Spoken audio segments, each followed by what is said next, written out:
जय हिंद, good morning. Welcome to knowledge Adda XYZ में एक नए वीडियो लेक्चर में आप सभी दोस्तों का बहुत बहुत स्वागत है। दोस्तों, आज का जो वीडियो का टॉपिक होने वाला सब्जेक्ट हमारा PLC micro controller and start. आज का जो वीडियो का टॉपिक दोस्तों होने वाला है, आज स्टार्ट करने वाले हैं दोस्तों हम यूनिट नंबर 3। तो यूनिट नंबर 3 का दोस्तों जो यूनिट 3 का जो नाम है वो micro controller series MCS 51 overview.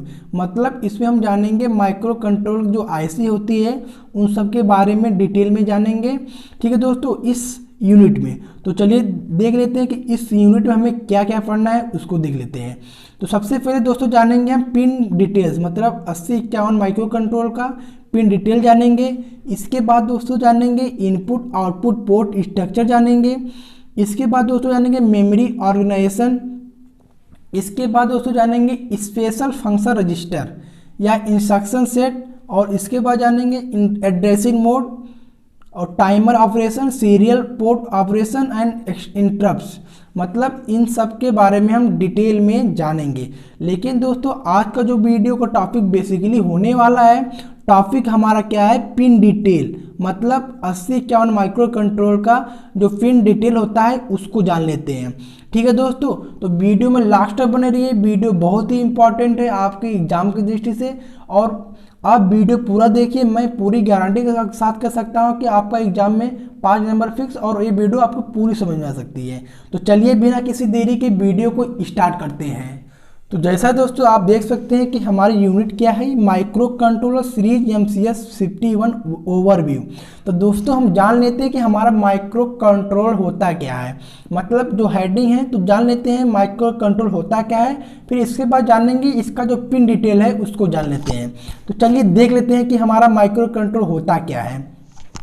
Micro controller एक सिंगल चिप माइक्रो कंट्रोलर या माइक्रो कंप्यूटर होता है जो माइक्रो प्रोसेसर में पाए जाने वाले सभी गुणों को इंटीग्रेट करता है। कहने का मतलब दोस्तों जो माइक्रो कंट्रोलर है वो हमारा एक माइक्रो कंप्यूटर होता है। मतलब माइक्रो कंट्रोलर हमारा एक प्रकार का माइक्रो कंप्यूटर होता है, मतलब छोटा कंप्यूटर होता है जो माइक्रो प्रोसेसर में पाए जाने वाले सभी गुणों को, जो माइक्रो प्रोसेसर में जो गुण पाए जाते हैं उन सभी गुणों का करता है इंटीग्रेट करता है या समाकलित करता है, जो विभिन्न प्रकार के ऑटोमेटिक तथा मशीन क्रियाओं के प्रोसेस को कंट्रोल करता है। कहने का मतलब दोस्तों जो माइक्रो कंट्रोल हमारा होता है वह माइक्रो प्रोसेसर होता है उसमें पाए जाने वाले सभी गुणों को इंटीग्रेट करता है, और इसका उपयोग हम वहाँ पर करते हैं जहाँ पर विभिन्न प्रकार के ऑटोमेटिक तथा मशीन क्रियाओं को कंट्रोल करने के लिए हम माइक्रो कंट्रोल का उपयोग करते हैं। ठीक है दोस्तों, आगे देख लेते हैं कि हमारे माइक्रो कंट्रोल में और क्या क्या चीज़ें जुड़ी होती हैं, उसको देख लेते हैं। माइक्रो कंट्रोलर में CPU, memory, input output code, timer, counter, analog to digital converter, serial port, oscillator आदि विभिन्न फंक्शन होते हैं। कहने का मतलब दोस्तों जिस प्रकार हमने पढ़ा था कि PLC में CPU, memory, input output module होता है, ठीक दोस्तों उसी प्रकार हमारा क्या होता है माइक्रो कंट्रोलर में हमारा CPU, मेमोरी, इनपुट आउटपुट को, timer, counter, analog to digital converter, serial port, oscillator क्या होते हैं आदि फंक्शन हमारे माइक्रो कंट्रोलर में पाए जाते हैं। ठीक है दोस्तों, अब देख लेते हैं कि माइक्रो कंट्रोल का उपयोग भैया कहाँ पर करते हैं। मतलब हम पढ़ रहे हैं भैया तो देखेंगे हम माइक्रो कंट्रोल का हमारे जीवन में क्या उपयोग है उसको देख लेते हैं। माइक्रो कंट्रोल का उपयोग remote control telephone bill, printing machine, photocopy machine, automatic power supply regulator, washing machine, automobiles, measuring instrument से संबंधित डिवाइसों में किया जाता है। इसका उपयोग बहुत दोस्तों करते हैं। जैसे मान लीजिए हमें रिमोट कंट्रोल में जो हमारा टेलीफोन बिल होता है उसमें करते हैं। इसके बाद दोस्तों जो हमारे प्रिंटिंग मशीन होता है उसमें हम माइक्रो कंट्रोल का उपयोग करते हैं।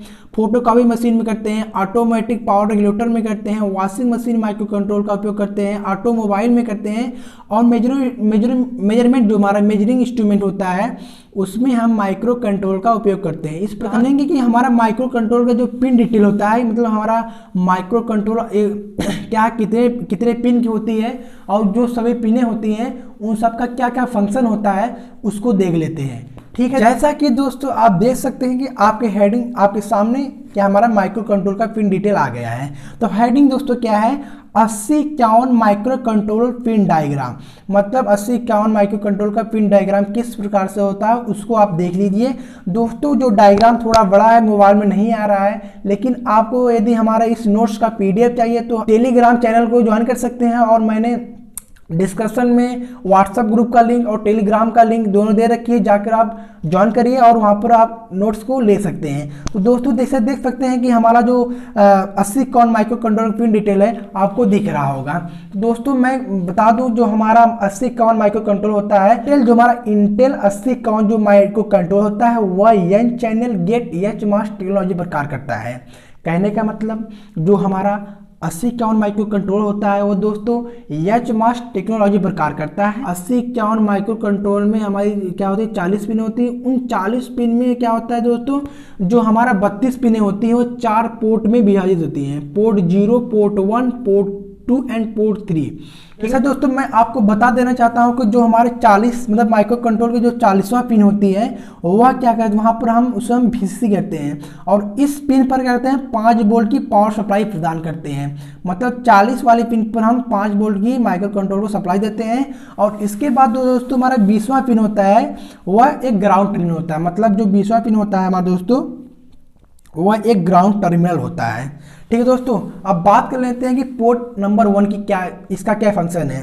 तो दोस्तों जो पोर्ट 1 की पिन होती हैं इसमें हमारी 8 पिन आती हैं, पोर्ट 1 में हमारी 8 पिन आती हैं, और इन पिनों का उपयोग दोस्तों हम क्या करते हैं, इनपुट और आउटपुट दोनों के रूप में यूज करते हैं। अगर हमें इनपुट के रूप में करना है तो हम इनपुट के रूप में करते हैं, अगर हमें आउटपुट के रूप में करना है तो पोर्ट 1 का उपयोग हम इनपुट और आउटपुट दोनों के रूप में यूज करते हैं। अब बात कर लेते हैं दोस्तों पिन नंबर 9 की।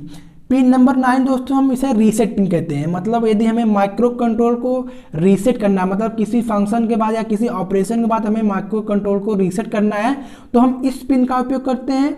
और रीसेट करने के दोस्तों इस पिन पे क्या करते हैं, 5 वोल्ट की power supply, positive power supply देते हैं। 3 का उपयोग करते हैं इनपुट और आउटपुट के रूप में करते हैं, और ये पोर्ट 1 के समान होता है। लेकिन दोस्तों जो पोर्ट नंबर 3 पिन होती है वह क्या होती है, डुअल फंक्शन होती है। मतलब ये हमारे दो तरह से काम करती हैं। ठीक है दोस्तों, तो इनके जो 8 पिन हैं इनको हम डिटेल में जानेंगे, इनका क्या क्या फंक्शन है, जो सब पिने हैं इनका क्या क्या फंक्शन है उसको जानते हैं। तो दोस्तों जो हमारा RXT पिन होता है यह सिंक्रोनस कम्युनिकेशन इनपुट और सिंक्रोनस कम्युनिकेशन आउटपुट के लिए उपयोग की जाती हैं। और जो हमारी पिन नंबर 11 TXD होती है, इस पिन का दोस्तों हम असिंक्रोनस कम्युनिकेशन आउटपुट और synchronous communication output clock pulse के रूप में यूज करते हैं। ठीक है दोस्तों, इसके बाद दोस्तों आता है हमारा पिन नंबर 12 और 13। ये पिन क्या होती है, हमारी इंटरप्ट पिन होती है, और यहाँ पर हम इस पिन का उपयोग इंटरप्ट माइक्रो कंट्रोल में इंटरप्ट को देने के लिए करते हैं। तो पिन नंबर जो 12 है INT 0 interrupt external interrupt 0 input. Pin number 13 होती है INT 1 interrupt external interrupt 1 output. और पिन नंबर जो हमारा दोस्तों 14-15 होती है T0 T1, इसका उपयोग हम दोस्तों काउंटर और टाइमर दोनों के लिए करते हैं। अब बात करते हैं पिन नंबर 16 WR की। इस पिन का दोस्तों उपयोग हम क्या करते हैं, जो हमारा एक्सटर्नल रैम में डाटा को लिखने के लिए इस पिन का उपयोग करते हैं। और पिन नंबर 17 जो होती है एक्सटर्नल डाटा को रीड करने के लिए करते हैं। मतलब पिन नंबर 16 WR का उपयोग दोस्तों हम एक्सटर्नल रैम में डाटा को लिखने के लिए करते हैं, और पिन नंबर 17 का उपयोग दोस्तों हम क्या करते हैं, एक्सटर्नल रैम में डाटा को रीड करने के लिए करते हैं। और जो दोस्तों हमारा जो पिन नंबर 18-19 होता है XTL2 एंड XTAL1। तो दोस्तों हमारा पिन नंबर 18 और 19 है। इस पिन का उपयोग दोस्तों हम क्या करते हैं, माइक्रो कंट्रोल को इंटरनल ऑसिलेटर से जोड़ने के लिए करते हैं। मतलब यदि हमें माइक्रो कंट्रोल को इंटरनल क्या करना है, ऑसिलेटर से जोड़ना है, तो हम पिन नंबर 18 और 19 का करते हैं। हमारा पिन नंबर 20 का होता है ग्राउंड टर्मिनल होता है। अब दोस्तों बात कर लेते हैं पोर्ट नंबर 2 की। पोर्ट नंबर 2, ठीक है दोस्तों, इसकी बात कर लेते हैं। तो दोस्तों जो हमारा पोर्ट नंबर 2 है, यदि दोस्तों हमारा जो माइक्रो कंट्रोल है यदि क्या करता है, एक्सटर्नल मेमोरी का उपयोग करता है, तो ये पिन क्या होती हैं, हाई ऑर्डर एड्रेस बस के रूप में कार्य करती हैं। ठीक है दोस्तों। और यदि माइक्रो कंट्रोल क्या होता है, हमारे एक्सटर्नल मेमोरी का उपयोग नहीं करता है, तो इस पिन का उपयोग दोस्तों हम इनपुट और आउटपुट के रूप में करते हैं। मतलब पोर्ट 2 का जो सभी पिनें होती हैं, यदि हमारा जो माइक्रो कंट्रोल है यदि क्या करता है, एक्सटर्नल मेमोरी का उपयोग करता है, तो इस पिन का उपयोग हाई एड्रेस बस के रूप में कार्य करते हैं। मतलब हाई एड्रेस बस के रूप में क्या करते हैं, यदि हमारा यह जो माइक्रो कंट्रोल है एक्सटर्नल मेमोरी का उपयोग नहीं करता है, तो पोर्ट 2 के सभी पिन क्या करती हैं, इनपुट और आउटपुट के रूप में कार्य करती हैं। अब दोस्तों बात आती है हमारी पिन नंबर 29 की, बार PSEN।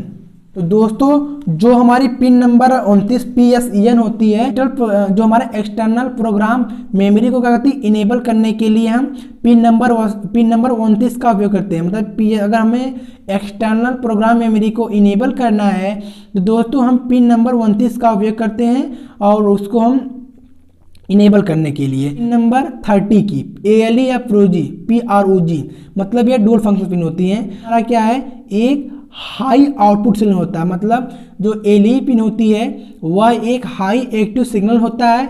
यदि क्या होता है, हम माइक्रो कंट्रोलर में मल्टीपल चिप मेमोरी का उपयोग करते हैं, तो यह पिन क्या करती है, उनके बीच अंतर या उनके बीच डिफरेंस ज्ञात करने के लिए हम LE या PROG पिन का उपयोग करते हैं।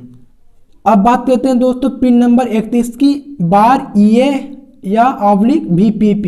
यदि हम इस पिन पर 0 को अप्लाई करते हैं, मतलब लो लॉजिक या 0 को अप्लाई करते हैं, तो हमारा जो पोर्ट 2 और पोर्ट 3 है वह क्रमशः डाटा और एड्रेस ट्रांसमिशन का कार्य करती है। मतलब यदि 0 को अप्लाई करते हैं तो पोर्ट 2 और पोर्ट 3 क्या करते हैं, वो डाटा और एड्रेस का ट्रांसमिशन का कार्य करते हैं। यदि इस पिन पर हम हाई लॉजिक 1 का उपयोग करते हैं, तो यह पिन क्या करती है, तो जो हमारा माइक्रो कंट्रोल होता है वह मेमोरी से डाटा को रीड करने का इंस्ट्रक्शन देता है। मतलब यदि हम हाई लॉजिक का उपयोग किए, ठीक है दोस्तों, यदि इस पिन पर हम हाई लॉजिक का उपयोग किए तो क्या करता है, जो माइक्रो कंट्रोल होता है वह डाटा मेमोरी से डाटा को रीड करने का इंस्ट्रक्शन देता है। मतलब 1 होने पर यह माइक्रो कंट्रोल क्या कहता है कि मेमोरी से डाटा को रीड करने का इंस्ट्रक्शन देता है, और जो डाटा रीड करने का इंस्ट्रक्शन देता है, पहले क्या करता है, इंटरनल डाटा को रीड करता है, फिर इसके बाद एक्सटर्नल डाटा जो होता है उसको रीड करता है। बात करते हैं दोस्तों पोर्ट 0 की। जब क्या होता है, एक्सटर्नल मेमोरी का उपयोग माइक्रो कंट्रोल में नहीं किया जाता है, तो इस पिन का उपयोग इनपुट और आउटपुट के रूप में किया जाता है। मतलब यदि हम माइक्रो कंट्रोल में एक्सटर्नल मेमोरी का उपयोग नहीं करते हैं, तो यह पिन क्या होती है, हमारी इनपुट और आउटपुट के रूप में कार्य करती है। यदि जो हमारा पिन LE, ठीक है, जो हमारा LE पिन हाई लॉजिक होता है, तो इस पिन का उपयोग हम डाटा और एड्रेस बस के रूप में किया जाता है। ठीक है दोस्तों। इसके बाद आता है दोस्तों हमारा पिन नंबर 40। पिन नंबर 40 दोस्तों क्या होता है, इसमें हम माइक्रो कंट्रोल को 5 वोल्ट की पावर सप्लाई देते हैं। ठीक है दोस्तों, तो यही होता है दोस्तों हमारा पिन डिटेल। चलिए दोस्तों देख लेते हैं कि किस प्रकार से हमें एग्जाम में लिखना है, उसको देख लेते हैं। कौन सी पिन किसका क्या काम है मैंने बता दिया। चलिए दोस्तों देख लेते हैं कि हमें एग्जाम में किस प्रकार से लिखना है, उसको देख लीजिए। जैसा कि आप देख सकते हैं कि Intel 8051 micro control N channel gate HMOS technology पर कार्य करती है। इस पिन में 40 पिन होते हैं। इसके 40 पिन में 32 पिनें 4 port 0, port 1, port 2 and port 3 में स्थापित किए जाते हैं। ठीक है दोस्तों, मतलब जो इंटेल 8051 माइक्रो कंट्रोल होता है वह क्या होता है, N चैनल गेट पर कार्य करता है, और इस पिन में 40 पिनें होती हैं, और 40 पिन में दोस्तों क्या होता है, 32 पिनें हमारी 4 पोर्ट में विभाजित होती हैं। तो वो 4 पोर्ट हमारे क्या है, port 0, port 1, port 2 and port 3 में स्थापित किए जाते हैं। अब दोस्तों हमारा आता है पिन नंबर 1 से लेकर 8 तक, या पोर्ट 1। जो हमारी ये पिनें होती हैं, इन सब पिनों का उपयोग दोस्तों हम इनपुट और आउटपुट के रूप में करते हैं। मतलब पोर्ट 1 का पिन जितनी पिनें होती हैं उन पिनों का उपयोग हम इनपुट और आउटपुट के रूप में यूज करते हैं। ठीक है दोस्तों। अब दूसरा आता है दोस्तों पिन नंबर 9। पिन नंबर 9 होता है RST।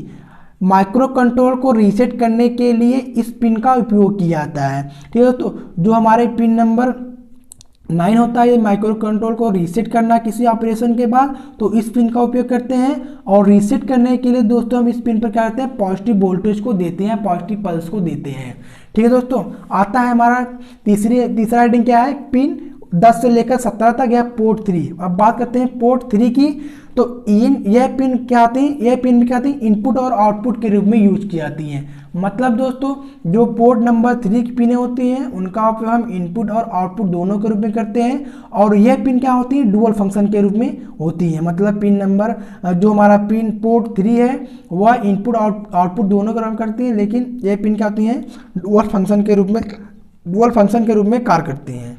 अब दोस्तों बात कर लेते हैं पिन नंबर 10 की, RxD की। ठीक है दोस्तों, अब बात करते हैं पिन नंबर 10 की, RxD की। यह pin serial asynchronous communication input या सीरियल कम्युनिकेशन आउटपुट के रूप में उपयोग की जाती है। मतलब पिन नंबर जो 10 है, RxD है, वह pin serial asynchronous communication input या सीरियल सिंक्रोनस कम्युनिकेशन आउटपुट के रूप में यूज की जाती हैं। अब बात करते हैं दोस्तों पिन नंबर 11 की, TXD की। पिन नंबर हमारी कितनी है, पिन नंबर 11 है, TXD है, तो उसको देख लेते हैं। यह pin serial asynchronous communication output या सीरियल कम्युनिकेशन क्लॉक आउटपुट के रूप में उपयोग की जाती है। मतलब यह पिन हमारी जो होती है सीरियल असिंक्रोनस कम्युनिकेशन आउटपुट या सीरियल कम्युनिकेशन क्लॉक आउटपुट के लिए उपयोग की जाती हैं। अब बात करते हैं दोस्तों पिन नंबर 12 की, INT0 इंटरप्ट। ठीक है, इंटरप्ट 0, एक्सटर्नल इंटरप्ट 0 इनपुट। ठीक है, इसमें क्या लिखना है, एक्सटर्नल इंटरप्ट 0 इनपुट। इसके बाद पिन आती है हमारी पिन नंबर 13, INT1। ठीक है, तो इसमें लिखना है एक्सटर्नल इंटरप्ट 1 आउटपुट। मतलब जो हमारा एक्सटर्नल इंटरप्ट होगा वह इन इनपुट होगा, हाई इनपुट होगा। ठीक है दोस्तों, अब बात करते हैं पिन नंबर 14 के, T0 दोस्तों मैं बताया कि वो काउंटर और टाइमर दोनों के रूप में करते हैं, तो लिखना आपको है काउंटर 0 क्लॉक इनपुट। अब दोस्तों बात कर लेते हैं पिन नंबर 15 की। पिन नंबर 15 T1, मतलब हमारा हाई, मतलब टाइमर क्लॉक हाई है, तो काउंटर 1 क्लॉक इनपुट। अब बात करते हैं पिन नंबर 16 की, बार WR। ठीक है, बार WR, तो यह पिन एक्सटर्नल रैम में डाटा लिखने के लिए सिग्नल देता है। मतलब यदि हमें एक्सटर्नल रैम में डाटा को लिखना है तो हम पिन नंबर 16 या बार WR पिन का उपयोग करते हैं। अब बात करते हैं पिन नंबर 17 की, बार RD। यह पिन एक्सटर्नल रैम से डाटा रीड करने के लिए सिग्नल देता है। अगर हमें एक्सटर्नल रैम में डाटा को रीड करना है तो हम पिन नंबर 17 का उपयोग करते हैं, और यह डाटा रीड करने के लिए करते हैं, सिग्नल को देती है। ठीक है दोस्तों, अगला जो पिन हमारा है पिन नंबर 18 या 19, 18 और 19 दोनों देखते हैं, XTL2 एंड XTL1। इस पिन का उपयोग माइक्रो कंट्रोल को XTL या XTL ऑसिलेटर से जोड़ने के लिए किया जाता है। मतलब जो हमारे दो पिन नंबर 18 और 19 है, XTL2 and XTL1, in pin का उपयोग दोस्तों हम माइक्रो कंट्रोल को XTL ऑसिलेटर से जोड़ने के लिए करते हैं। अब दोस्तों बात कर लेते हैं पिन नंबर 20 की। पिन नंबर 20 दोस्तों क्या है, ये ग्राउंड टर्मिनल होता है। मतलब पिन नंबर 20 का क्या होता है, माइक्रो कंट्रोल में ये ग्राउंड टर्मिनल होता है। अब बात करते हैं दोस्तों पोर्ट 2 की। पिन नंबर 21 से लेकर 28 तक या पोर्ट 2। यदि माइक्रो कंट्रोल एक्सटर्नल मेमोरी का उपयोग करता है तब यह pin high order address bus के रूप में यूज की जाती है। मतलब यदि माइक्रो कंट्रोल हमारा एक्सटर्नल मेमोरी का उपयोग करता है तो जो ये पिनें होती हैं वो हाई ऑर्डर एड्रेस बस के रूप में कार्य करती हैं। पोर्ट 2, ठीक है, बात करते हैं पोर्ट 2 की, या पिन नंबर 21 से लेकर 28 तक।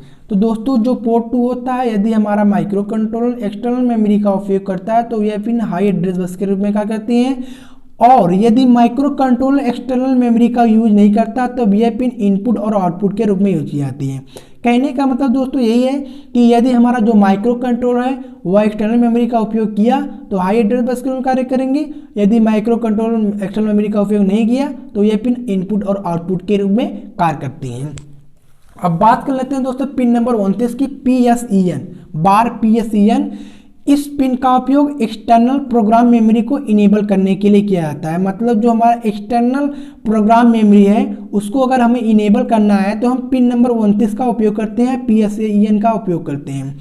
अब बात LE पिन एक एक्टिव हाई आउटपुट सिग्नल होता है। मतलब जो LE पिन हमारी होती है वह एक एक्टिव हाई आउटपुट सिग्नल होता है। यदि हम मल्टीपल चिप मेमोरी का उपयोग करते हैं तो यह पिन का उपयोग उनके बीच अंतर ज्ञात करने के लिए किया जाता है। क्या मतलब जो हमारा यदि हम माइक्रो कंट्रोलर में मल्टीपल चिप मेमोरी का उपयोग करते हैं तो जो ये हमारी पिन होती है पिन नंबर 30 या LEFPROG, यह पिन का काम ये होता है दोस्तों कि उनके बीच आते हैं अंतर या डिफरेंस ज्ञात करने के लिए हम पिन नंबर 30 का उपयोग करते हैं। अब नंबर 31 EAVP, जब इस पिन पर लो लॉजिक या जीरो अप्लाई करते हैं तो पोर्ट 2 व पोर्ट 3 क्रमशः डाटा एड्रेस ट्रांसमिशन का कार्य करते हैं।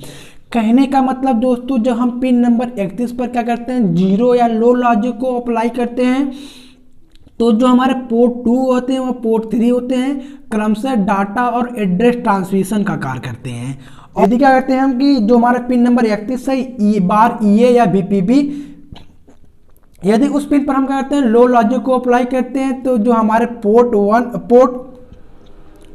पोर्ट 3, ठीक है, पोर्ट 2 और पोर्ट 2 क्या होता है, पोर्ट 2 और पोर्ट 3 डाटा और एड्रेस ट्रांसमिशन का कार्य करते हैं। यदि क्या करते हैं हम पिन नंबर 31 पर हाई लॉजिक को अप्लाई करते हैं तो माइक्रो कंट्रोलर मेमोरी से डाटा रीड करने का इंस्ट्रक्शन देता है। मतलब यदि 1 को अप्लाई किया तो माइक्रो कंट्रोलर क्या करेगा, पहले हमारा डाटा को मेमोरी से डाटा को रीड करने का इंस्ट्रक्शन देता है।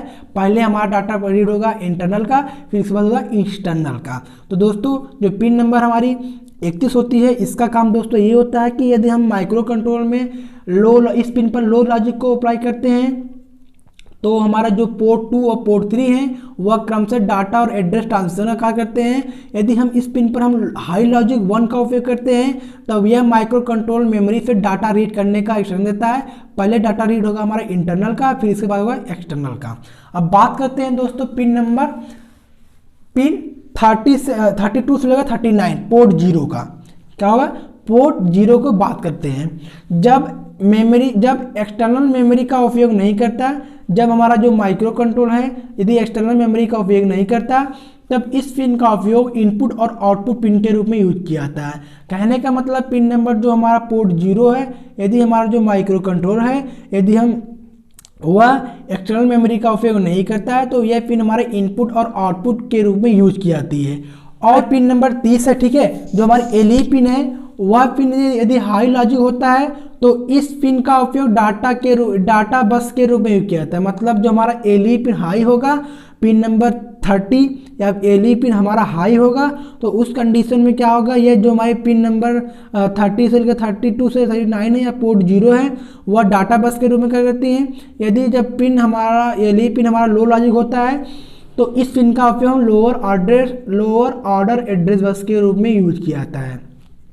कहने का मतलब दोस्तों यही है कि जब हमारा पोर्ट नंबर 0 का हमारा ये होता है कि जब माइक्रो कंट्रोल एक्सटर्नल मेमोरी का उपयोग नहीं करता है तो यह पिन इनपुट और आउटपुट के रूप में कार्य करती हैं। यदि दोस्तों जो हमारे पिन नंबर 30 LE या PROG पिन है यदि उस पर हम क्या करते हैं हाई लॉजिक को अप्लाई करते हैं तो यह पिन क्या करती है, डाटा बस के रूप में क्या करती है। यदि जो हमारा LE पिन है वह लो लॉजिक होता है तो इस पिन का उपयोग हम लो ऑर्डर एड्रेस बस के रूप में यूज करते हैं। अब बात करते हैं लास्ट पिन हमारी क्या है, पिन नंबर 40 VCC। इस पिन पर कहते हैं पॉजिटिव वोल्टेज को दिया जाता है। दोस्तों यही होता है हमारा 8051 माइक्रो कंट्रोल का पिन डायग्राम। आई होप कि आपको ये वीडियो पसंद आई है तो वीडियो को लाइक करें, शेयर करें, चैनल को सब्सक्राइब कर लें जिससे कि पॉलिटेक्निक से रिलेटेड वीडियो आपको मिलती रहे। मिलते हैं आपको नेक्स्ट वीडियो में। Thank you for watching.